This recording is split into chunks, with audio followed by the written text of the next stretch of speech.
We're going to take a look at infectious diseases, what they are, some terms used to describe them, and take a look at a few different types of infectious diseases. First of all, what is an infectious disease? An infectious disease is a disease caused by an infectious agent like viruses, bacteria, parasites, or fungi. Infectious diseases are a global problem and in the past used to be the leading cause of death. There were large epidemics of smallpox, TB, syphilis, cholera, and plague that caused millions of deaths around the world. The 1918 influenza pandemic alone was responsible for the death of around 40 million people globally. Thankfully, advances in nutrition, antibiotics, immunization, food safety, housing, and sanitation has led to a massive reduction in infectious diseases. However, even now, they're a problem. In 2012, infectious diseases were responsible for 3 of the top 10 causes of death in the world. These 3 were lower respiratory tract infections, HIV/AIDS, and diarrheal diseases.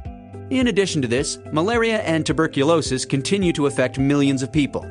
New diseases like Ebola and MERS-CoV have sprung up, causing deadly outbreaks and killing thousands of people. Let's have a look at what happens when a person gets infected and talk about some terms that are used to describe infectious diseases. When an organism enters the body, some people fight it off with their immune system, while others can go on to develop disease. People are likely to develop disease if they have weakened immune systems. This could be due to drugs, age, or other disease. They're also more likely to develop the disease if they're not immune to it. For example, if they haven't had the disease before or if they haven't been vaccinated. The time from when someone gets infected to when symptoms start is called the incubation period. The clinical stage of the disease is marked by the onset of symptoms. There can be considerable variation in the clinical stage, ranging from very mild symptoms to very severe symptoms. The disease lasts until the infection has resolved or the person dies. Now, for some important terms that you'll hear when describing infectious diseases. The infectious period is the time during which the infected person can spread the disease and infect others. Sometimes people may not have any symptoms, but still be able to infect others. These people are called carriers. Case fatality is a measure of the severity of a disease. It is the proportion of people that die from being infected. For example, if 6 out of 10 people with the disease die from it, the case fatality is 60%.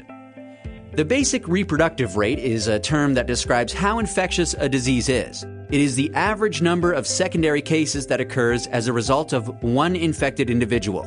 For example, measles can have a basic reproductive rate of up to 15. This means that one case of measles can cause up to 15 other cases of measles. Another way to measure infectiousness and the spread of disease is the secondary attack rate. This is the proportion of people who are exposed to the disease that develop an infection. For seasonal influenza, it's about 10%, meaning 1 out of every 10 susceptible people exposed to an influenza case will develop the infection. Now, let's have a look at some important categories of infectious diseases.